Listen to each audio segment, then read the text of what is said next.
how you can model your financial future, or even the future of the economy, or global warming, or just about anything. Just using perhaps a half a dozen electrical components. And the most important component in modeling is the simple capacitor.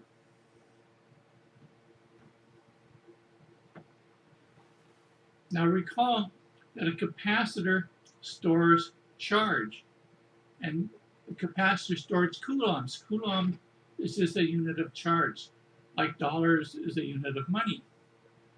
And recall that there's a very simple equation for the charge that the capacitor stores.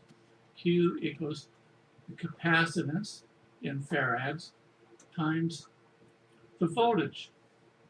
Now, if I make the value of my capacitor 1 farad, and always do that in my simulations, I end up with the charge is equal to 1 farad, or 1 times the voltage.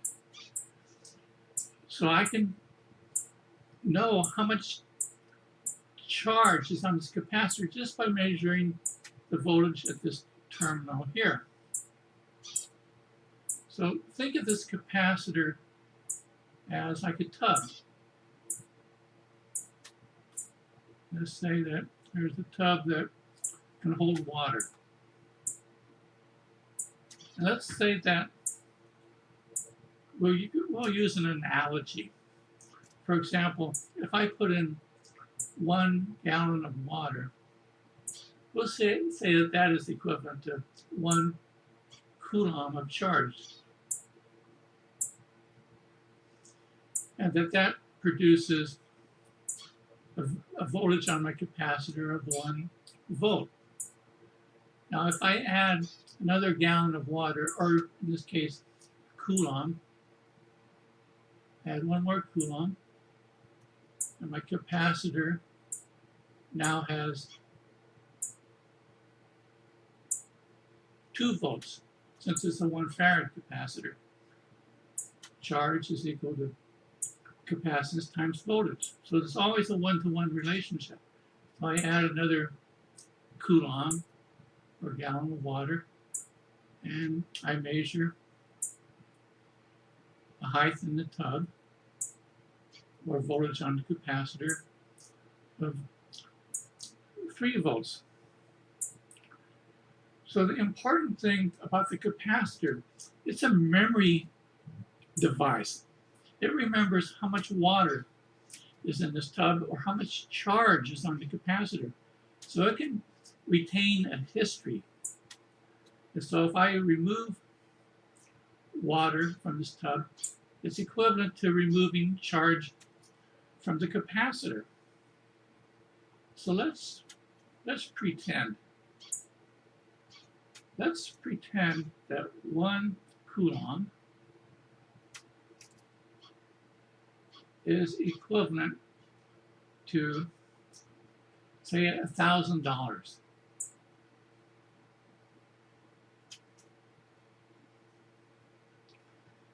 And I want to model, for example, how much money I have in a savings account. So this capacitor can do that. I'll make my capacitor 1 farad. And if I put 1 coulomb of charge into this capacitor, and I will read a voltage here of 1 volt. So if I have 1 volt on this capacitor and I'm modeling money instead of charge, I just read the voltage. I know how much I have in my account. If the voltage is 2 volts, then I have 2K. If the voltage is 10 volts, then my savings is $10,000. So you see how a capacitor, besides storing charge, if we pretend, it can store other things. So let's analyze that just a little bit. So here's our capacitor. We'll ground this plate. And we'll almost always use a 1 farad capacitor to keep the simple relation between charge and voltage. So here's my positive terminal. I'm going to have a current source over here. This is the direction of my current. And I'll ground this end of my current source. Now I have another current source over here. This current source will remove charge from my capacitor. We'll connect that to ground. Now,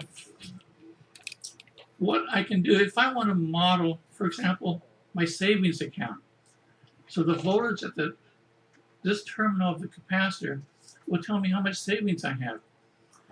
Now, my simulation program will allow me to put an initial condition on this capacitor.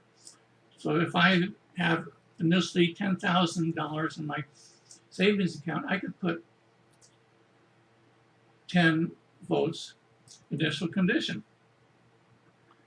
And if I have no current in either current source, this capacitor is going to remember that $10,000 forever. Now I can cause a future event.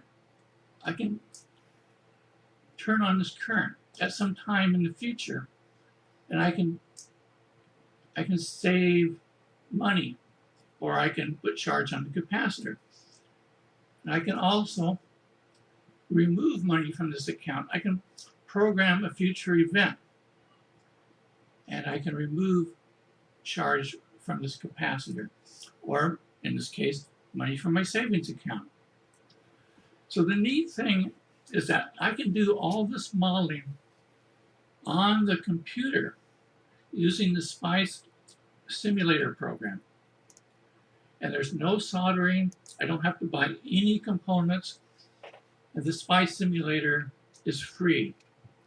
So I can do quite sophisticated economic and financial analysis just by knowing a few electrical components and a little bit of electronics and how to use the SPICE simulator. Now, instead of, for example, instead of modeling money at this particular node, I could model the world population. I could put an initial condition at this node with my simulator, and I could put billions of votes here, representing billions of people on Earth. This current source would be the number of people being born. This current source would represent people dying that are being removed from the population.